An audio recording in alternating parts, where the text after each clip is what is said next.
Saints fans, a fair bit to unpack from Saturday night's game against the Pies. A valiant effort. Unfortunately, we did not get the result we wanted, but we were in it in the fourth quarter, which has been something we haven't seen in our losses this year a lot of the time. So, yeah, sort of a mixed vibe on today's show, I reckon. But before we get into it, welcome our newest member to the podcast, Evan. How are you, mate? Yeah, not too bad, considering. Might have seen me on teams once or twice, and I'm probably not the most optimistic of fans. Well, but that fits nicely with you're replacing Sammy. Yeah, so. but I was pretty happy with that, really, especially if you take out the last 10 minutes. I was really neck and neck for a good portion, and yeah, pretty happy. Good to have you. Jakey, how you feeling? Yeah, pretty good. I went on Saturday night. Good crowd, good turnout against the best team, and it was nice to see us show something, and then also to see firsthand why Collingwood are the number one team and how they do what they do on a weekly basis, which is very annoying, and go into the final siren. But can't walk in here and say that we didn't give it everything and try some things. And we saw the youngsters do some pretty exciting things, and just couldn't quite go the full length with them. Yep. In the end. Well, let's start with the Flying Viking then, I guess. Yes. The much anticipated debut. Everyone saw it coming during the week, and yeah, I thought he did some nice things. He probably did everything you want to see a debutant do. Yeah, he gave away that 50 at the end, but I kind of like that, to be honest. The game was over anyway. Let him know. But he took a great mark, a few good spoils, like sort of what you'd expect. What did you guys make of his game? Yeah, it's probably a bit of a tough role to really work out how much impact they had, but definitely seemed like he had a good head on his shoulders, was ready for the speed of the game.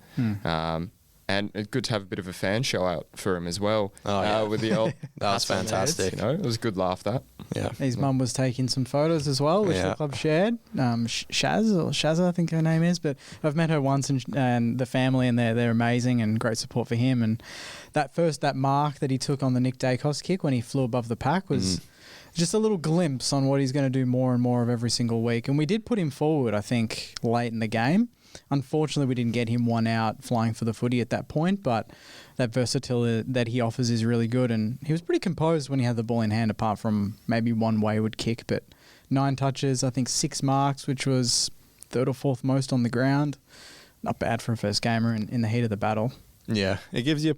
I feel like I've got some perspective on these first-year players recently, like with himself and Travalia. At the start of the year, I was really frustrated that Trav wasn't just like almost getting free games every week. But you see these first-year players, like they're going to make the first-year errors, I suppose you can call them, and he certainly had a few of those, and Trav has them when he plays. But these guys, obviously Phillip, who didn't end up playing, but the changes going into the side before the late change, we had him, Wilson, and Tauru all playing. That's all our first-round picks, or at least all first-round picks for the last 3 years. 5 of our last 6, so Collard was the only one missing in the end. So let's talk about Phillip, who then laid out pretty disappointing. He's going to be sitting for the next few weeks, it looks like. Gee, him and Max King just have had a terrible run these last few years. Yeah, and if you told me that pre-season, I would have said, geez, they're 2 of our top 5 most important players, at least not just for this year, but for the next 6 to 7 years, and where we want to get to. Like, the best football we're going to play is when they're getting on the park on a regular basis. Yeah. Someone did post like a Seek photo of like a medical officer listing or something. I don't know if that was fake, but if it's true, it looks like the club's looking for someone in that space. I don't know if maybe there's things going on behind the scenes that we're not quite happy with. The way we're managing. Well, I mean, it's taken us a year to get down to the real issue with King, it sounds like. If they've even worked that out, sort of thing. I know, it's like, I feel like football injuries are pretty clear cut. I mean, I'm not an expert. I'm not in that space, so I can't say, but to have that long, to have 3 surgeries or 3 different situations where they've had to tell the fans, okay, it's a delay. Oh, his year's now done. Yeah. I don't know. It just seems odd to me. Yeah. After a couple of interrupted years as well, I'm really hoping with Filippo that this doesn't become one of those injuries where they just really can't work it out, because he seems to be ready to get back on the park. He's ready 10 minutes before the game. Yeah, he's running through the banner. Yeah. It's just having issues, and I hope they can work out what's wrong with him, and he doesn't just sort of sit on the sidelines going, every 3 weeks there's an injury. Because obviously that's the King problem. Yeah. I mean, we were talking last week about membership ads, like who's on the membership ad, and King and Phillipou are like, along with Naz, those are the top three sort of most exciting young Saints players right now. But let's shift to, I guess, the talk of the town, the Marcus Windhager, Nick Dacos tag. And man, we talked about it before, but I'm just going to say it. I cannot believe the coverage that this is getting. If you disagree with and first of all, Dacos, he won the matchup. What an incredible player, best player in the comp. Deserves his flowers, won him the game. But if you're going to go after Windy and his tactics, nudging off the ball, the same thing every tagger has done for all of time in football, and fine him, which is just absolutely ridiculous, you've got 23 Collingwood players to go after as well. Because the treatment he got off the ball was, I'm fine with it, by the way. I would do the same. But they were doing the exact same thing he was doing, except there was 23 of them. Do you see how hard it was for him to get off the ground? Nudging and... anyway, I don't have an issue with it, but I'm just saying if you're gonna pull Windhager up for bumping him a couple times off the ball, they've got a lot of players to go after this week. Yeah, I just hated the narrative, the way they built it up, the way it was almost like that was the sticking point to sell the game for people to watch Windy and Dacos and what might happen, and that was the number one thing that the commentators were talking about. The cameras were on. It felt like it. Windy, I just love that Windy didn't shy away from it in a way. Yeah. He could have gone into his shell a little bit, knowing that he's playing on the biggest profile in the game. All the cameras are going to be on him, and he didn't shy away from being the ultimate pest in a way. And how much of that is just Windy's own accord or Ross saying, "Go for it, give him a hard time"? I've got no problem either way. I don't think he really went like. I just love that even David King gave him shit after the game for an hour, and then it takes him to watch the full game to realise, it's actually okay. Yeah. It's like, I mean, good on you, David King, for owning up, but how often would that have happened, where people just say things and not actually watch the full game in context? I mean, it's been written about the dirty tactics he need him in the back of the hamstring. David King said he went and watched the whole game back just focusing on those two, and he did it once. Like, are you kidding me? Evan, what'd you make of it all? Yeah, it was the first thing we sort of talked about basically when we walked in, but it catches the eye for sure. But I can't move past the fact that it was only about 12 months ago that they were celebrating the tag being back in the game. We've got names like James Jordan, Bedford, even more recently Langdon, who are all bringing back that tagging role and how much it changes the game. And it's probably just something to be said for how much of the media response afterwards is just looking for a story rather than talking about the actual gameplay itself.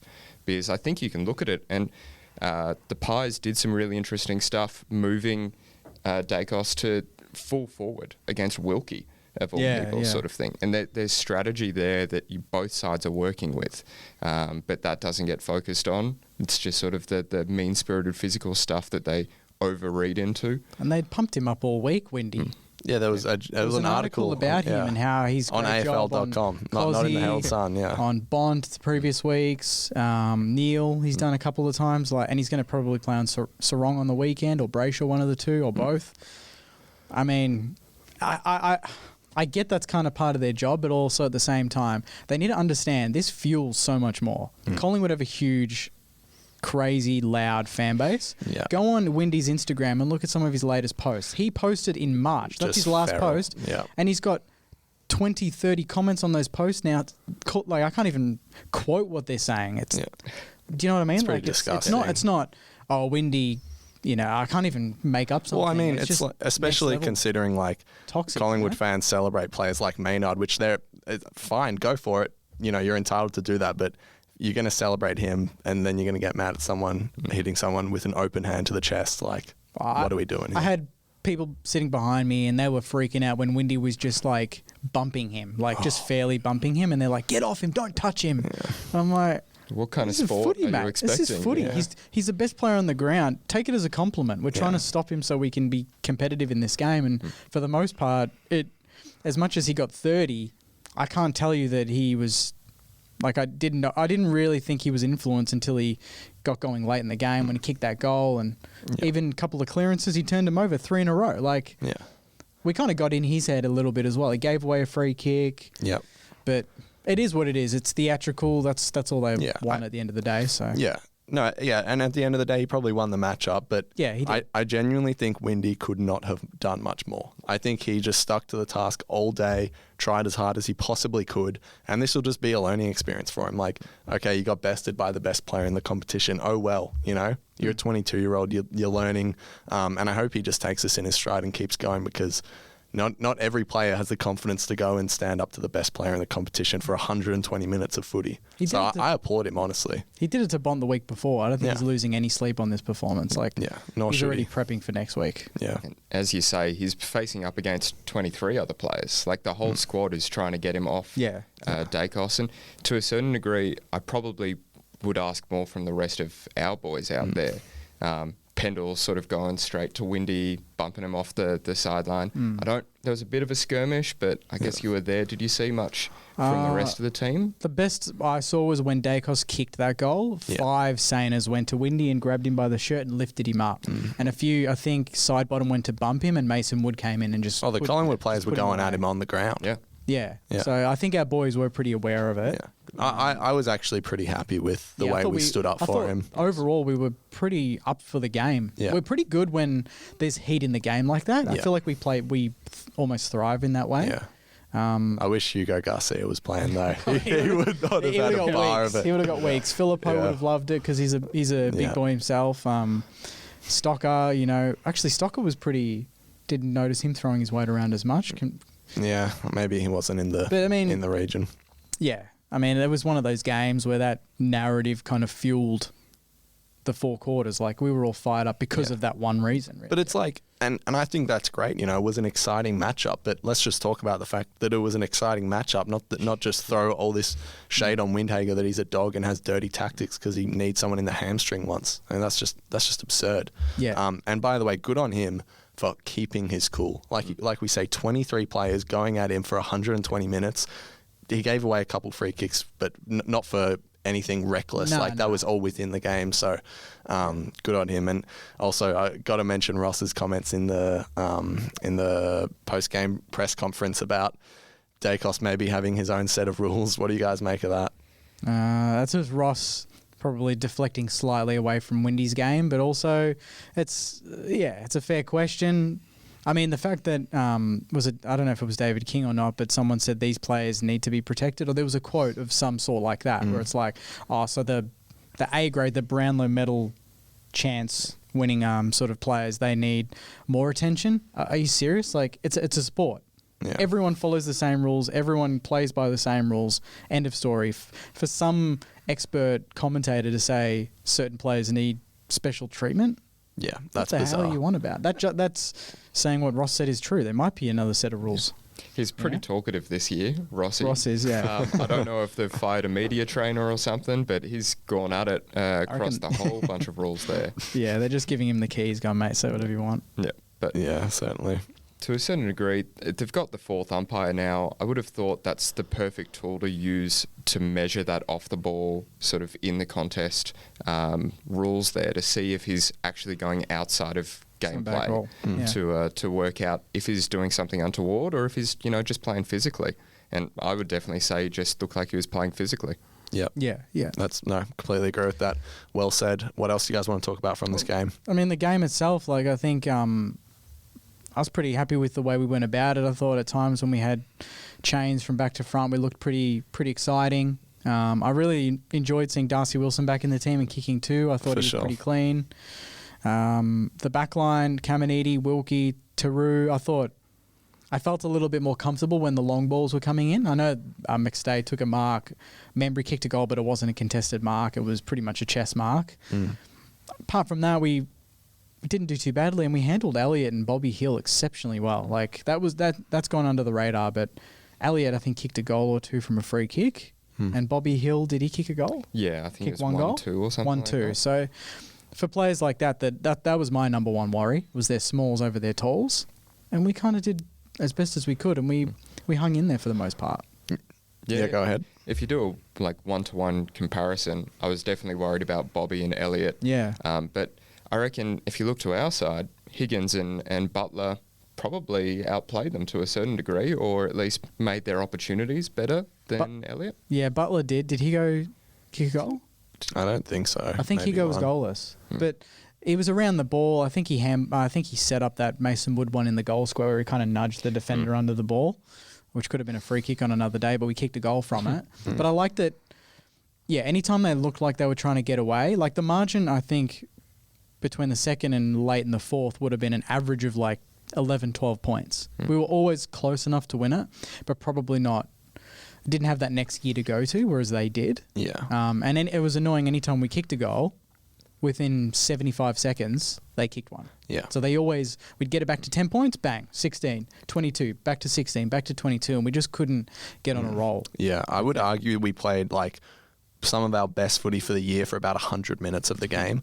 But all it takes against a good side, like against a bottom 10 team, I'd argue we'd probably win that game. But against a really good side, all it takes is 20 minutes of being down, losing some confidence, and they will pile on. At the end of the second, end of the fourth, end of the third, end of the fourth, they went on like kicked 3 or 4 in a row, and that's the difference right there. You know, it's all it took was 5 minutes for them to extend the lead, take it out to 5 goals, and all of a sudden, it's, you know, we got to claw our ways back, which credit to the boys, they tried to. At the start of the fourth, we came out pretty hot. Well, we kicked the first goal in every quarter. I think we kicked the first of the game. We kicked the first of the second. I think we kicked the first 2 very quickly in the third, and then we kicked the first 2 in the fourth.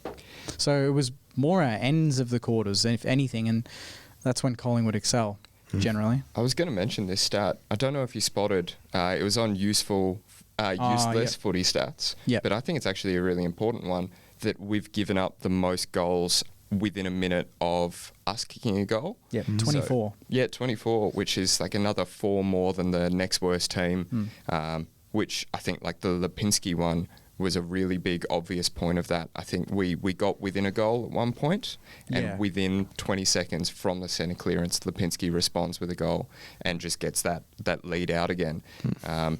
And I try to be positive about some of our midfielders, but it's what I think we probably need someone like Filippo in there for, because he has such an energetic response after a goal, and maybe we're just missing a little bit of that, because I feel like our forwards are really energetic after a goal, and then we get it back into the mids, and maybe they're just not holding it in as much immediately, and that's just letting the other team have an immediate response. Yeah, no, I really like that observation, and you're right. That's not a useless stat. That's useful. Very useful. Yeah. And yeah, it does feel like to me, and this isn't directed at one particular player. I just think generally as a team, we just lose focus for patches of time, and it could be after a goal. Like we kicked one and we get satisfied. Like don't be satisfied. Never be satisfied. Do you think we kick a goal and then we feel like we can go on the attack, which then opens us up to get counterattacked very quickly? Yeah, maybe it's the opposite. You know maybe what I mean? we're like, okay, now it's time to put our foot down, and then and we sort of hedge our bets a bit almost, and it's interesting. It's like FIFA. Every time I score in FIFA online, I swear to God, it's scripted. I can see the next 2 goals, like they run from the center circle to the goal. I'm like, mate, this is rigged. Yeah. AFL's the same. It's exactly like FIFA. yeah. It's the same shit. Yeah, I was going to say, a read on the game I had early is it looked like we were trying very hard to control possession, at least in that first quarter. And people were pointing out that our tackle numbers were really low. But I wasn't actually too concerned because I thought we were still playing well, and I just thought it's because we had a lot of the ball. They were chasing us a lot of the time. The next step for us is it's like, okay, great to control the ball, and it's good that we actually showed that we had the skills to do so this week. You can control it, but you got to score from it. And our efficiency inside 50 still just isn't quite there. And one player that comes to mind, Mitch Owens, like you said it yourself, he is so close to having a 5 or 6 goal game. Yeah, it's ridiculous. Like it's a tease, really. Yeah. Like, well, I mean, it's true. Like he takes the big marks, he lays the big tackles. He's such a powerful athlete.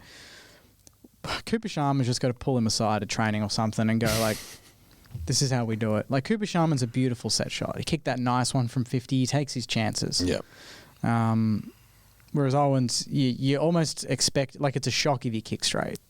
To me, at least. Like as harsh as that sounds, I'm shocked if he kicks one from 40 on the angle. I'm like, oh shit, that's gone in. Yeah. You know? And we love him. And that one goal he kicked, I was like, that is just pure will, just sheer determination. Like he just was not ever living in a world where he doesn't kick that goal. And that's why we love him. But kick those goals, great, but also kick the goals 30 metres out straight in front. I don't want him to have to work that hard for that goal because he can generate a lot of scores much easier than that because of all the other hard work he's doing in the contest.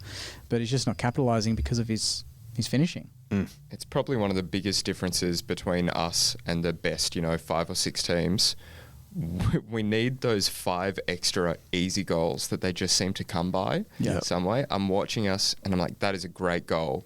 But every single one needs so much effort. Whether it's from the transition, whether it's from a really great contest in the forward 50, it's so much effort every time. We're not making the most of those ones where Mitchie takes it 30 metres out and just has an easy set shot of it. But as we say, it's definitely not a determination thing. It doesn't seem like it's a headspace thing.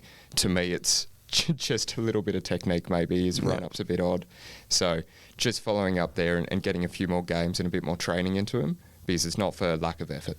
I mean, someone posted, I think, on Saints TV, or it might have been on, and I can't remember the channel's name, but his run-up, the way he walks it in, always looks a little bit left skewed and not dead onto the goals. And generally, a lot of his kicks do go sort of skewed to the left. So it could be something in that. I'm surprised no one's done a video yet to quite, kind of analyse it to that point. But he's still going to have his career best season in terms of goals. I think he's going to get there. But he's leaving a 40 goal a season sort of on the table if he doesn't. And he's missing a couple of goals, which is frustrating. But for him, it's like, just get this full season under your belt, keep improving, keep doing what he's doing, because he's definitely on the right track. And but I like what you say, Evan. Like, it does feel as though we just work so hard for our goals, and those easy ones that just fall out the back, small forward cleans it up and snaps it through. It just doesn't happen for us. But I thought McRae had an alright game. But I would say him and Steele. I know people have criticised them for this in the past it, but it's something I noticed, especially on the weekend. It was that when they would get a clearance, sometimes like you're just under pressure, you just got to get the ball moving forward, get some territory, kick it forward. That's fine. We can live with that. But there's times where both of them, they were out and they had space and they still went for a hack kick. It's like, I don't know if that's because there's no options leading up at them, but you look and there's movement in the forward line. Surely there's an option they can pinpoint, but sometimes I think they're just too quick to go to that. Okay, we've won the clearance, great. Don't know what to do with it. Let's just launch it forward. It's like, okay, if you have Max King there, maybe that'll work some of the time. But with the forward line that we're fielding, it's just never going to work for us. No, you got to be a little bit more inventive with those entries. In saying that, though, I thought McRae, it's good to see him back after the whole issue with his lung, and had a pretty good game. And I guess we should probably talk about the Mosh Man of the match. Yes, that was voted by the Sainers, and it was Nasai Wanganimulira again for probably, I'm going to say, at least the 10th time this season. You must be like, just have a million pictures of him on your laptop. Had 2, Naz has had at least 8 or 9, Higgins has had 1, Sinks maybe. Yeah, he's got a lot. It's feeling pretty routine. When he goes to get that contract sorted and he wants more money, he just needs to show them the Mosh Man of the Match nominations and go, look how many I got on Saints TV. That's an extra $200K. Absolutely. Yeah? So he can thank us directly for that new contract. I'll also shout out Mason Wood. I put him under a bit of heat the last few weeks. He's come back from that concussion. Hasn't been great, but I thought he played really well. Kicked a couple of goals as well. 3, actually. 3 goals. Yeah. So good return from him. I thought Max Hall as well, again, was good. Yeah. Evan, anyone you want to point out? Yeah, Hall is by far one of my favourites at the moment. Yep. I think his pressure efforts, he's just so clean with it. He seems really in control of the game across all points. And at the moment, he's good for a goal a game, which is the kind of player we need at the moment, sort of thing, so that we're not asking for 4 off a Butler every week or Sharma to kick a bag, because we've got everyone working together on it. I really like Hall, but also Mason. I love to see Mason, particularly when he's kicking a goal or two, but also just his marking presence. Although it wasn't necessarily his big thing this week, I think changes the game a lot. Even having sort of Mason and Tauru coming off a wing, sort of on opposite sides, I like that sort of combination, but we'll see how it goes. I love Mason Wood in the forward line. He just demands a bit of attention, for sure. And also, last point, Sinclair had a bit of a down game, but I think what the good thing about our team is it's like, okay, you can take one of our half-backs away, but the other one's going to fly, and Naz gets the Mosh Man of the match, and so you can. I think they did put a bit of attention into him, and 100%. As you should, but it's like, okay, get rid of him, and Naz will just fly all game. So, love to see that. If you're dealing with hair loss, Mosh is here to help with clinically proven treatments starting at just $24 a month. You can regrow your hair 100% online, no clinics needed, plus you'll get discreet delivery and unlimited support. Use code SaintsTV50 for $50 off your first treatment plan. Join over 60,000 Aussies already seeing results. Visit getmosh.com.au. Time for Jake's Junk Mail. Let's do it. Jake is Junk Mail. Jake is Junk Mail. Jake is Junk Mail. Jake is Junk Mail.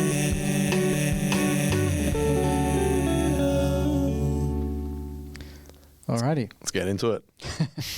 I was like, do you speak after the intro? Do I speak? I wasn't sure. It's sort of making like some weird eye contact. I'll leave it to you next time. You can just pass it back over. This one is from Aiden. He's asking, what is the difference between our team in 2023 that made a final and our team in 24-25 in football quicksand? ? I'm proud of our effort yesterday, but I'm not sure I'm quite understood how we are worse team competitively now than we were then. In 2020? 2023, when we made the elimination final. Yeah. So he's asking, just clarify the question, so I'm confused by it. He's asking, I guess, why what's the difference between those teams? Like, what's the difference between us now versus 23? Why are we not, we're younger. In that bracket? We're younger. That 23 side, I mean, first of all, we just had a great year. There was a bit of energy in the club, Ross coming back, but as well, in 2021, 2022, the cap was like we were completely full. Like if you looked at our list, we were the fourth oldest in the league. Whatever it was, that team was meant to be contending for top four. And so 23, we've culled the list a bit, but there's still a bit of still people hanging around from that while we're culling, if that makes sense. Like some of those senior players. Now those senior players aren't really around. So I think we're younger. The vision is pretty clear. We're bottom four for age in the comp. I'd say there's a lot of differences. Yeah, someone did send in now a screenshot of our lineup from the final. So like Battle's in there, Cordy's in there, Seb Ross, Gresham, Crouch, and then the rest are all in from the weekend. Yeah. Well, so we're only missing maybe. But if we went through the ages of those 5 players, that's pretty significant. Like Battle and Cordy are replaced by Caminiti and Tauru. Yeah. Like, big difference there, isn't there? There you go, yeah. Probably results-wise is that backline is probably the big thing because we were running with the number one backline in the league for a good chunk of that year. Yeah. Whereas, we're making a transition there now. Obviously, we still got Howard on the squad, but he's not on the park. And Battle's gone, so we're just getting used to that new look backline. Yeah. And I think we surprised a lot of our teams with our run-off halfback. That was the first year in a while that we were really quick with it and we were scoring there. Whereas now we're maybe don't have quite as much dare there because we're trying a different kind of game style as well. Yeah. And Membry didn't play that day, but he was a regular in that team and King as well. So the forward line this year has been sketchy. This is from Max. Wrote in a few weeks back that the only way we can attract talent is by winning games, and as such, that's a good enough reason not to solely play the youngsters. However, efforts like we showed on Saturday night are ultimately what is ideal for us in every aspect. Show fight and push top teams, don't win and move up the ladder. Netting a better pick, prove to TDK, Bergman and the likes that we are still a serious club. Do you boys think that we can still attract talent if we lose like we did on the weekend, rather than closing a game out with a win? Well, first of all, I agree with the sentiment that to attract players, you do need to win games. Like that's just no one wants to come to a bottom four side that's showing, no signs of improvement. But I think like with everything, you just need to find the balance of, we should probably favour, some of our younger players because that is, the long-term goal. But at the same time, you still need selection integrity. If Zach Jones is having 40 touches and 5 goals in the VFL, you probably got to pick him, or else what sort of example is that setting for, the younger players? So, I just think you got to strike the right balance. Yeah. It probably depends what age bracket you're trying to recruit as well. Like, I don't reckon that a Miles Bergman really cares about Zach Jones winning a game for you sort of thing, because he's looking, who's my own age? Am I going to be on the park with a Filippo for the next 8 years of my career? Yeah. So would he rather see, Filippo's out there and he's getting 30 disposals. They're going down by 2 goals, but that's a player I want to play with because I don't think TDK is looking at a Dougal Howard or something and being like, that's an exciting squad to be a part of. They're looking at the guys that are coming up. Yeah, and it's all about like the future that you're setting as well. So like, you know, we may not win games, but if we sign Windy, Filippo, Naz by year's end or whatever, like, you know, you sign these players, there's commitment there. A lot of these players that we're looking at might be enticed by being coached by the coaching staff that we've got, because there's Harvey, there's Ross, there's Enright, there's some good names there, Goddard, Lenny, you know, being part of that sort of culture. So there's other things that you look, and obviously you can just pay them heaps of money. Like, you can just do that. Yeah. No, agreed. This one's from Steve-O. Do you think Ronnie Burns will get a new contract? What's your opinion? Best 23 or purely depth? I think he's depth, but that's okay. That's another one-year deal? You need depth players. Yeah, it's probably 1 year. He's played every game this year. He was dropped this week until the late change happened. But, you know, I think, like, without sounding harsh, I think he is probably just a C at best B grade player, and you're just going to have to have a few of those on your list, you know? But you can never question his effort, his gut running, his disposal's been much improved this year, I've thought. So, yeah, I'd certainly give him a 1 year contract, maybe 2 even. And he'd be on, like, it's not like you're retaining a guy that's on 600K. Yeah. Like, I mean, unless he is, but I really doubt that he would be on big bucks. So, yeah, you do need that depth. And but most importantly, he's young as well. If he was like 28, 29, you'd be thinking maybe move him on, but he's about around 23 years old, so you'd keep him. Yeah. Probably depends how many people are fighting for his same spot as well, because when I look at him, the main concern I have is that he's a wingman in my eyes, not a back pocket, not a half back, and we keep playing him in that back line there, and I don't know if that's because we've got, you know, Brad Hill coming off the wing, or Wood if he's got too many people sort of fitting into that same spot. I probably wouldn't keep him over Hasty if they're fighting for that exact same position, but as a wingman, I think he fits in nicely there as sort of that depth role player. Yeah. This is from Joe, long-time caller, first-time listener. Long-time caller, first-time. Okay. It's like they say that on podcasts and radio shows. Looking at the long-term, just moving on. Looking at the long-term, I think I'm misreading it in my head, and it sounds wrong in my head. Looking at the long term, should Webster be in the discussion to have a spell to make room for the young fellas like an Angus Hasty, who's been playing some pretty good footy at Sandy? I mean, I'd love to see Hasty in the team more. I've always enjoyed when he's had a game and he's looked pretty clean with it, and he's quick and he makes good decisions. But, I mean, Webster just... I think Ross just trusts some of these senior heads. To me, it's like you definitely, you know, when you're rejuvenating the list, yes, you want to favouritize younger players, but you can't just get rid of all the senior players, and you need to be selective about, okay, who sets the right example, who can still play, you know, a proper role for us on the weekend, and I think Webster just falls into that category. So, maybe he could use a spell. I don't know what it is, but I'm certainly wanting him to stick around. I mean, none of the Collingwood Smalls, who are pretty elite, got hold of us on the weekend, so I don't think you're changing Webster or Stocker at that point. I'm not accusing this person of doing that, but Webster's game, you cannot see his impact on it by reading a stat sheet. No. He's all 1%ers, little defensive efforts here and there that cut Elliott, Bobby Hills off from kicking goals. What do you think, Evan? It would be hypocritical for me to be too positive, because on Teams last week I labelled myself number one Webster hater. I think that got brought down to like regular disliker. Something like that. But I think, yes, you can't swap out the whole team immediately, but I'd start phasing in. Yeah, you got to stagger it, don't you? Yeah. This week it'll be Hugo and Box, probably. Yeah. And then by the end of the year, there might be a Sean Maker, Hasty. It might be a Max Heath at some point. Yep. Got to find out about some of these kids, you know, if they've got no contracts beyond this year and the year after. Let's listen to a few. Oh, let's go. Get the headphones My favourite part of the podcast. I've definitely listened to all. I didn't realise you could make notes on them, so now I kind of know what they're talking about. I've reminded myself. Good. Although I didn't leave one for Josh, so I don't know what he said, but let's go.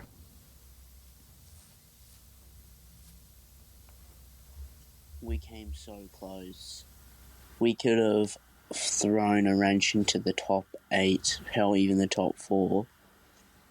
But we had good pressure. McRae is kind of showing the younger lads how to play just around the clearances. at least from what I can tell. And Darcy, Hall are starting to show they can really work. That's a fair call. I think McRae is the midfield leader as much as Steele is our captain. Yeah. I think McRae is the one that plays that pure clearance game. Yeah, I mean he's an elite ball winner. Yeah. So. And Wilson and Hall, I agree. You know they're going to be a good duo for sure. On that half they've both flank. Played. I think Hall's done every game. Wilson all but one. So we've invested in them, and as we should.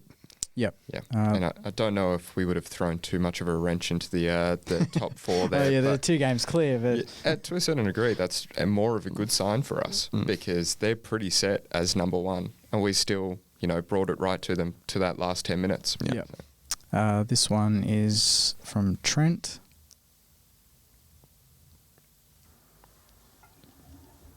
Hey guys, really like your show. Just want to bring something up. What's it going to take to give Boxall 10 games in a row or 20 games in a row? The kid is an inside midfielder that is constantly getting the ball out for us. He has one game where he, is low on disposals or whatever. He puts his balls on the line every single contest. Why aren't they giving him games after week after week after week? Sorry, but it shits me. And O'Connell, I just can't understand it, mate. The kid's got every attribute to be a good footballer, and all he needs is games under his belt. Yeah, I'd like to know your thoughts. Cheers. Great call. I really love the passion. I just laugh. I don't know why. So don't take offense, guys, if you send this in and I'm laughing at your message. But I'm laughing because I relate. Yeah. Yeah, that's the pure emotion that we agree with. But I think from this week, I would be stunned if Boxall doesn't get a run from this week. You would hope. I reckon he gets the rest of the season with Hugo. Yeah. I mean, you don't got to tell me for the first 7 weeks of the season. You listed him. Every week I'd say that we wanted him in. O'Connell too. He's kind of... He's solid, but I guess that's the thing. It's like you got Webster, you got Stocker. Where does O'Connell I think fit O'Connell will eventually take the Webster spot. Yeah. If he stays on the current trajectory that he's on. Yeah. Which is improving every year. But I think he's the type of player that knows he'll get his moment. He's just got to go to Sandy and do his job. And I was a bit surprised at the start of the year to see O'Connell get as many games as he did. But I definitely think that the reason I'm the number one Webster disliker is because how much I rate O'Connell and how much I think he deserves that spot, just with his match-winning bravery. And to a certain degree, Boxall, he is still a bit of a one-position player. Like, he needs to be in that inside mid. I think he deserves to be there over some of the guys we're running there at the moment, but he does need to be ready. We need to be ready to move on for him to come in, more so than a Darcy Wilson who's playing all over the ground. Yeah, but both those guys, their time will come. This one's from Ray, and my note for it says talks about Jed Buslinger. Okay. Is that the Bulldogs, yeah. And Ben King. Okay. So, let's see. Little teaser.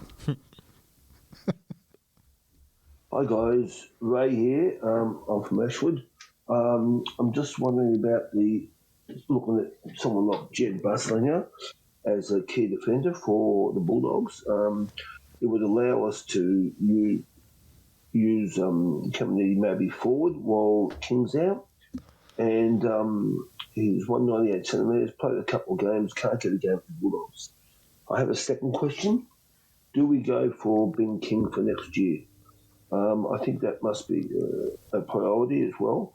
And if we have both Kings, one full forward, one centre forward, and we work out what we do with the other forwards. But I think that's a priority for both. Thanks, guys. See ya. Thanks, Ray. The Ben King thing takes me back to like 2021. Yeah, I remember talking about that almost every week. I'm just worried he's going to go to a Collingwood or something at some point. Me too. Like, I genuinely think, they're not far off getting him. I would go hard at someone like him only because we talk about trying to be a destination club. St Kilda should be a destination club for him. Go to the team that he grew up barracking for, play with his brother, move back to where he grew up. We should be going hard at him because of those reasons. Like, he's one of few players that we actually have some cards to play. And I mean, will it happen? Probably not. But God, it would be good if that came off somehow. Yeah. Every time I see Ben King kick a bag, I just end up standing there going, "Why isn't mine doing that?" But It's a hard reality, isn't it? When you see him do so well. Jed Busling, I don't know anything about him, if I'm honest. Neither. He's tall. That's all I know. He's very tall. Yeah. I'm kind of worried that maybe we've got too many players in that tall enough to fill that role, but how proficient are they?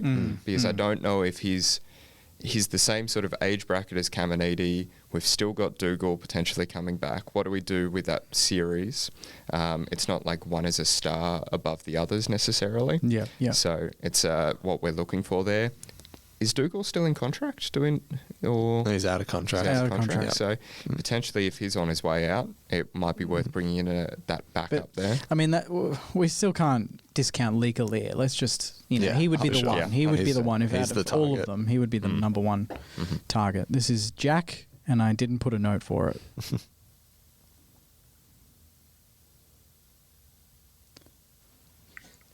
Hey boys, just had the news come through in the AFL app that Windy was fined $1,000 for the open hand chest punch in the first couple of seconds of the game on Saturday night. Just wanted to get your opinions on this. I know there's obviously not too much we can sort of put towards it, but knowing that hundreds of those happen every football game, and probably the hundreds that Marcus has dealt over his tags over his career over this season, and do you reckon it's just loosely based because there was a lot of cameras around Dacos and that it was Nick, or is it just I think they're trying to crack down on a little bit more? But what are your sort of thoughts between those? I honestly think it's barely even a free kick, let alone a fine. So I don't know if I'm biased, obviously being a Saints fan, but what are your thoughts on this? Yeah. It's a joke. It's an absolute joke. There you go. I mean, I haven't seen, straight into it. Yeah, that's all I have to say. Well, yeah. The first thing you said today was basically that they were just looking for something. They went through the whole footage to look for something. If the fine sticks, I hope every Saints player that was out there chips in $50. It's just like, you fought for us, here you go, we'll cover your fine. Even Langdon a couple of weeks back was worse on Dacos Much worse than he was, but anyway. Yep. Would you think it's worth the time bothering to invest in challenging that? We are. We are? Yeah. Is that confirmed? Tuesday night.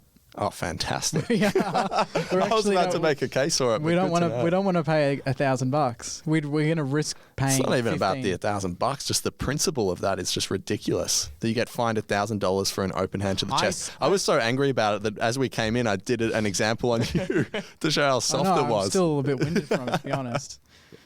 This one's from Tim.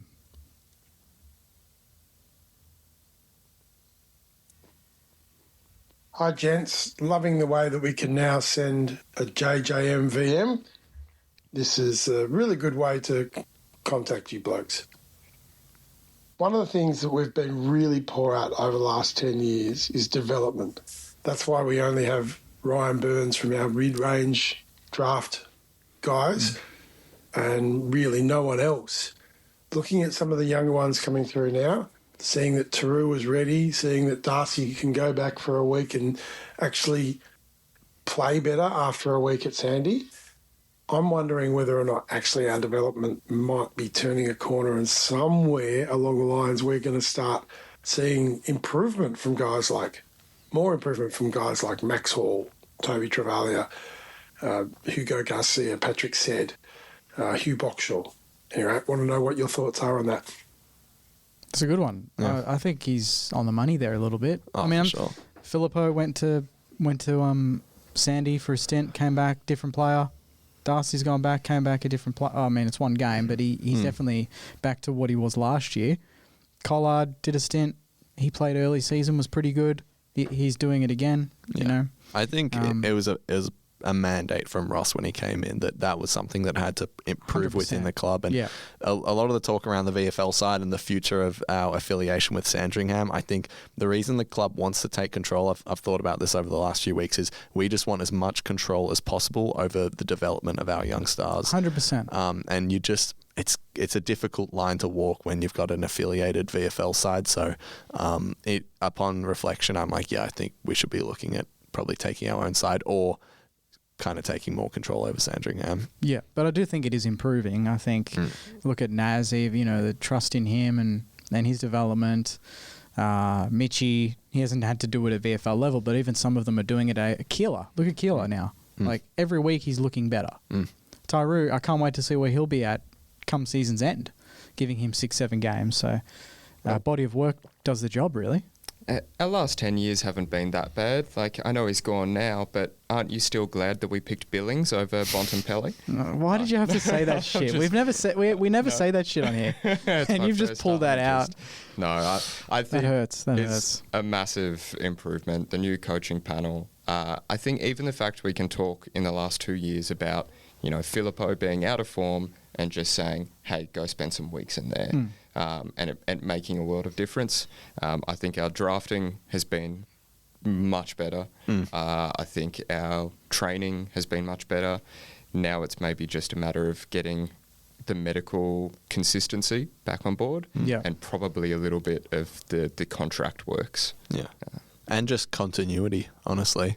Just keep doing what we're doing. Like, it's great to have all these young players playing well, but we need to just continue getting seasons of footy into these young players. Yep. This is Liam and his thoughts on where we could play Jack Steele. Hey, boys. Thoughts on where we can play Steele going forward. Playing midfield on the weekend, Pendle's made him look slow and lost at times, and that's coming from a 37-year-old. I feel we need to get Garcia and Boxall in the team playing more midfield time. Also wouldn't mind seeing Owens playing in there a bit more to take some pressure off his goal kicking while he works on it. Cheers, boys. Love the potty. Keep it up. Thanks, mate. Thank you. Thoughts on that? Yeah, I mean, I disagree with the Owens one, and I mean, I'm a big Steele defender, I'll say, but I wouldn't mind some experimentation with him going forward. I remember in 2020 he lined up in the goal square, so he's definitely got it in him, and that forward line needs help itself. And like you say, and I agree with, Boxall is just a one-position player, so it's pretty hard for him to have an avenue into the side without a McRae or a Steele sort of going out. So, yeah, I would certainly be open to the idea. I was really hoping that McRae and Steele would look good together after sort of 8 games or so. I think they're maybe stepping on each other's toes a little bit there, and Steele's just not in midfield form. To me, it would be more if we keep him and there's no trade targets for him, give him an off-season to just work on his set shots, because I don't know how reliable he is on that. He's not a bad overhead mark, and he's probably got the strength for it, but I'd probably give him an off-season to see if he can hit targets reliably. Steele, that is. Get him in the... Imagine he does a G-train in the off-season, comes back and he's an absolute weapon. Like, do a danger and get ripped, mate. That's probably the best and example. And then put him out of the forward pocket. He'd almost be going backwards, though, because he's lost a lot of weight to play midfield, so he'd sort of have to go back and put a lot of that on. Yeah, but I'm certainly not writing him off as a he's had a bad year. Like, I think that's fair to say, but I think I'm still keen on him for the next couple. Yep, this one is from Ishi, who says, I went too long so I couldn't say Go Saints at the end. This is a full 90-second one, okay, so just brace yourselves. G'day, boys. I hope you're all doing well after our courageous loss on the weekend. It's the Byron Bay supporter up here, up north, just brewing alone. Don't have anyone to kind of talk about the Saints with, so I thought I'd just get my voice again thrown out to you guys. Anyway, this week I've got a question. What do you think the vibe is and the morale is like on the inside? Do you think the players are all aligned? Like, just looking at Steele and Marshall, they both just seem to be unhappy and don't seem to be stoked with the direction of the club or, you know, the handling of players or anything. And I just hope that, you know, there is a kind of unitedness and an awareness of where we're at. And honestly, I could go through a few years of pain and rebuilding as long as I know that people want to be at St Kilda. The kids that are there see a future, and like you want to think that Ross and the coaches are selling that idea of the second flag. Like that's got to be the pinnacle. Like forget just a normal flag. Like imagine getting the second flag for St Kilda. Anyway, I thought I'd throw that out there. I don't know if it makes any sense, but. No, I like the question. I like his comments about wanting players to play for us, and I do think with the young players, I feel like I see that. I don't know if do you guys agree with that? That you all the young look players. at Steele and Marshall. Like we're not mind readers, so we really don't know unless you ask them and they answer honestly. But yeah, I would be lying if I said I didn't know what he was talking about. Yeah, I think, I don't know, I think Rowe, how much is it just their own personal form? Like if you're out of form and not playing your own football, you're not going to look as happy, you're not going to look as pumped up on game day because you know you probably owe it to the team to play better, but you just can't get it out of your body at the moment. You know, I think it's a mixed, of that. And they're two players that their futures are kind of being dangled around a little bit because they have currency. Oh, I mean, Marshall to the nth degree. Yeah, and Steele probably will brew the more the season goes on. So I think they're just in that between a rock and a hard place at the moment in form and obviously speculation. Yeah. But that doesn't mean they don't enjoy being at the club. Yeah, I think that's a fair justification. What are your thoughts, Evan? Yeah, 100%. That's exactly what I was going to say as far as I just reckon they're concerned about how they're playing and that's trickling down. But to a certain degree with a skipper, you need them to be able to look past that to a certain degree. And hopefully around the club, he's able to get people engaged outside of himself. Obviously, there's been a lot of talk about Naz's contract and some of the other contracts at the club. I don't get the feeling that that is necessarily culture-based and probably more based around what they want to achieve in their career. So that's a positive for the kids at least. The one I'd be really curious with is Wilkie, because he's such a legend already, but he's had a lot of change in what you could say is his back line. Like we've had Battle leave, Howard's injured. How is he feeling about Caminiti, Tauru, Webster coming in and out and eventually leaving the squad? I really hope that he's still ready to take on a new crew and lead them, because he's such an important pillar back there. I think he is, and his form hasn't changed for the last 3 years. So he's the ultra, he's professional. No, it's a great question to raise, though. Yeah, and lucky last, Tim in Norway.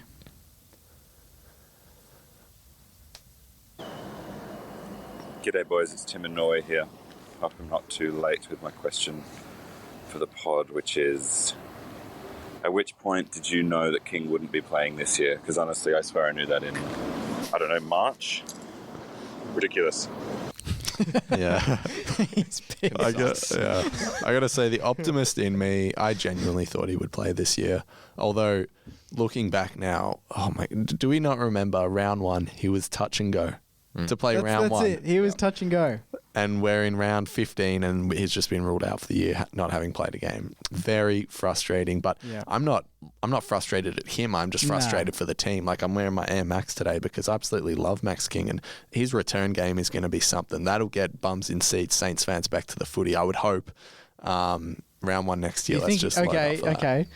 Is he going to play round one next year? Is he going to be ready in the goal square round one next year, next March? If I can put on my Oracle sort of hat there, I reckon he'll play, but they will not have pushed him to nearly the same degree, and he probably won't be quite in full match fitness sort of thing, but he'll be ready to be out there. You don't think he gets Sandy time at all? Not Sandy time. Yeah. Not if it's next year. Yeah, but I definitely...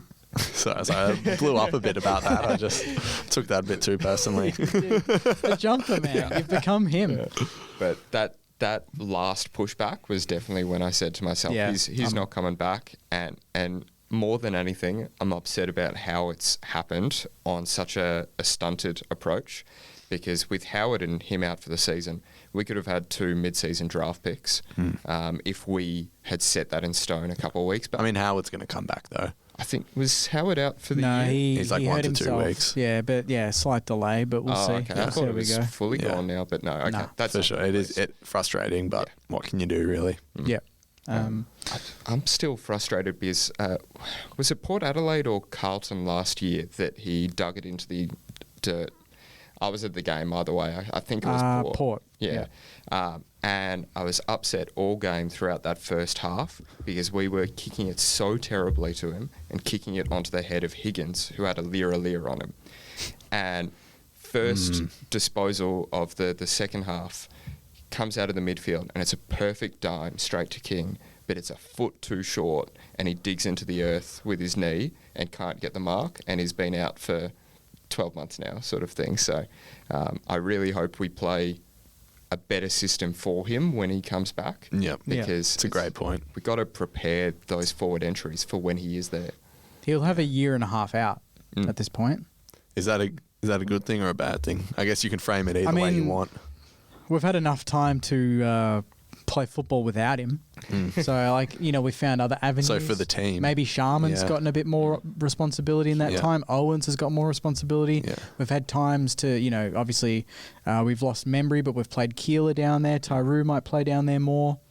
It's actually a good point. It's like when King does eventually come back, Sharman or Owens would have been used to playing on the best defender. And now all of a sudden they're playing on the second, third best. Yeah. And King takes the reins back. So, I like that point. Yeah, so I think that's the silver lining to that sort of disappointing news. But with Evan there, I believed he would play the first injury where they said round 7-8 he'd be back, and I believed that. Yeah. And then when it was the second stint where they said, there's a bit of a delay, that's when I'm like, no, he's not playing for the rest of the year. Round 18. Yeah, it did get dicey then. Yeah, I was like trying to trick myself into believing, yes, against Sydney, he will be back. Well, we talked about it a few weeks ago, saying, we should bring him back, whatever. But that's it. That's news. That's junk mail as well. So thanks everyone for sending that in. I'm surprised we got through the whole episode without talking about my man, Tim Membry. Now we're talking about Freo now. We won't go there. No need. He kicked his 2. He's going to play in final series. Good on him. Freo, let's talk about it. Yeah, let's go over it quickly. Sunday, 5 o'clock, Optus Stadium. Last time we played them, we absolutely rolled them. They've been on a pretty good stretch since. Yes. What do we make of this game? I am excited to see if we can just... it's one of those interesting games where it was such an... we smashed them tactically across the ground that I am so excited and curious to see if we can literally take that blueprint and do exactly the same thing and test their coaching staff and say, hey, have you found ways to stop what we did? Because they had no answers on that night. Did they learn? Yeah. So, it's, that's kind of like us coming up against the Dogs. Did we learn? No, we didn't. Obviously, we don't need to go there. Yeah. But did they learn? Yeah, their form's better than us. They are the better team. But the way we... and that was the case when we played them last time. Their form was better. They're the better team on paper. We took them to the cleaners. So let's see on their home deck if we deviate from that plan, or we're going to go and Ross is going to say, look at the replay, look what we did, lads. Do the exact same thing. Yep. Yeah, 100%. It's so similar to the Dogs. The same sort of turnaround, the same kind of demolition. We'll see how they respond to us. There's only one matchup that really intrigues me for this game. Can you guess who it is? One matchup? Windhager? No. Is it their forward? No. Rowan Marshall. Oh, Marshall on Luke Jackson. Yeah. Because Jackson is coming off an absolute demolition of Essendon. Obviously, Essendon had a first game ruckman, basically. But yeah, he's not happy over there. Sorry for mentioning it. But Marshall, he's carrying something. He's not had... He was probably, you'd say, beaten by Cameron. He was beaten. So he's got a little bit to prove. Jackson is a dangerous ruck at the best of times. I don't know if Darcy will be back, but... Honestly, they almost play better without him because Jackson can just take control. He just goes forward as well. Yeah. Either way, it's a dangerous combo sort of thing. So I'll be really curious to see if Marshall can sort of get his form up. The travel doesn't hurt too much. I'd like to see Keeler more in there. I know he got subbed off, but we're still sitting at 5 rucks on the list, and we're playing 1.2 rucks basically, even with Marshall having a bit of an injury. So yeah, I would like to see a bit more of a mix up there because that could make or break the game. Or is it potentially the week that, Keeler was subbed out, maybe he didn't have his best game? Do you take him out and put a Max Heath in? I think Keeler was subbed out because he was gassed. He looked really tired. I mean, that's not a great sign. If you have to take him out of a game. Yeah. I'm just proposing it. Does Max Heath potentially get a go this week? I'd love to see it, but... Maybe, but I would be surprised. Yeah. Yeah, I think he'd do it the next week against Hawthorn at home. Mm-hmm. Okay. Yeah. Yeah, selection will be interesting this week. You wouldn't think too many changes. Last week we had 3, obviously dwindled down back to 2. I'd imagine 2 again. On the 23 videos, I've sort of been talking about, like, since the Doggies game, like, okay, yeah, we want to put some more youth into the side, but we're not just going to do it all in 1 week. So we're slowly rolling it out. There's a few phases of that. I do hope the Boxshuls, the Garcias, the Max Heaths get a look in. I mean, Garcia, what more does he really need to do? Could be a Liam Henry week against his old side. Oh, that'd be the week great to unleash him. He kicked 2 and had 14 on the weekend. Yeah. That's pretty much what he does every week at VFL level. He's not doing more or less. He's getting 2 goals and like 14 touches every single week. So I don't know what else he should be doing to get into the team, but... And I think I know who I'd take out for that sort of swap. Another former Freo player. Brad Hill. Nah, it's not going to happen. Yeah. I know it's not going to happen, but I continue to say that he's holding his spot because he's got that sort of role being the clean entry into forward 50. But there's one example I can imagine right now where he kicked it straight to the Pies defender on a inside 50, and I think he's just maybe not fitting the structure just right at the moment at least. And he's the one where I'd want to see youth fade in slowly for this week. Yeah. Yeah. He's an interesting one. Like, he has had a pretty bad year by his standards, but yeah, I agree. I just can't see that happening. I think it'll be probably Burns because he was lucky because he was an emergency, so he's probably going to come back. Some people out. are very protective of Burns, so I be am careful. normally. Like, he's my guy. People know on the channel. They know I pump him up, and some people hate me for it. Yeah. Like really hate me. Or you go the other way, they'll hate you too. So yeah. No, I think he'll either be the sub or be out again, and that's a way to get at least one of Hugo or Box in. Yep. I don't know who the other player is that comes out though. I haven't gone through it yet. The video will be out tomorrow. So you play Toby. Yeah. I'd love to not see him as the sub and get him a full game, but it's a big ground in Perth. So it's the longest trip in footy. Butler kicked 2. Has he done enough for you guys to stay in? Yeah, he has. Yeah. You were happy with him to stay in last week? He was omitted last week, wasn't he? No, he played. Wasn't he? It was... No, because he kicked the 4 against Melbourne, had a pretty down game against the Dogs. I had him out of the side, but kept his spot. Yeah, but I mean, we talk about not being efficient enough, in front of goal, and any chance he takes, that left foot one was all class. True. And those cheaper goals, someone needs to create those. Goals look easy, and we talked about it before. We don't have enough, and he does that, so we got to keep him in the team. Or at the very least, he's one of the ones that can actually make the hard goals. And if we're only going to get hard opportunities there, might as well have someone that's got the experience. Yeah, he's generally a straight set shot, and he's a great snap on either foot. So, and him and Higgins, on their day can win us the game. So, got to play him. Last one, you keeping Hunter Clark in the side over Boxshall and Garcia. That's an interesting one. I really want to see Hunter Clark succeed at this footy club. Same, but he's going to have his name thrown around if we're bringing in a Hugo because they play in the exact same position. And again, it's like for like. He only had 67% game time. We're not even giving him enough of the game in the guts, which tells me his tank's not ready still. Otherwise, you're playing, most mids are getting 75, 80% game time. He's one that it'll come up. Yeah, I got blasted last week for dropping him, and I didn't want to. I love him. I want him to succeed. I've got him in the best 23 going forward. Yeah. But the reality is, he's not playing terribly, but you've got Boxshall Garcia playing really good footy in the 2s.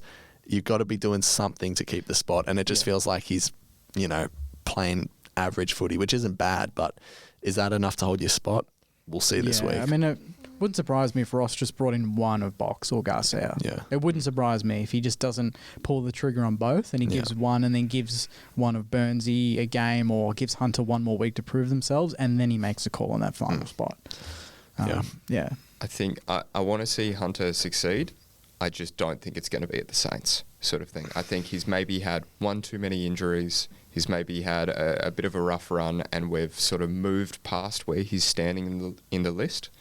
I reckon he's the kind of player that goes to a second club and just thrives there sort of thing, which is unfortunate because we'll look back in 4 years and go, geez, maybe if we kept him for one more year, it would have worked out. Oh, he's talking like he's left already. It's not happened yet, mate. I think he would be a good trade factor sort of thing that we can bring it there, and we've got people to come in after him.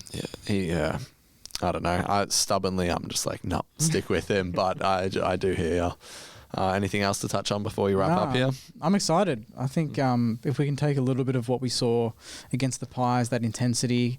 I mean, we played against 30,000 Collingwood fans on the weekend. We're going to be playing in front of 45,000 Freo fans. Yeah. I don't think we'll be too overawed by the ground, but last time we went there, we lost to the Eagles. So let's hope we can at least make amends. Make amends or at least just put on a show. Let's have a good game. I'm doing a watch-along for it. So let's not sit there drinking the wine at halftime. You know? Oh, God. Absolutely. That'd be pretty sad. Yep. Nice. I rated the watch-along last time. That was good fun. I thought it was good fun for the away games. For sure. I'd forgotten about the West Coast game for 5 minutes there. You brought up Billings and Bonds. So anyway, I think this is our cue. It's been long enough. For sure. And thank you, Evan, for coming on this week. Mate. Great to chat with you. Let's get the dub, I reckon. Yep. Absolutely. Up the mighty Sainers. Go Saints. Go Saints.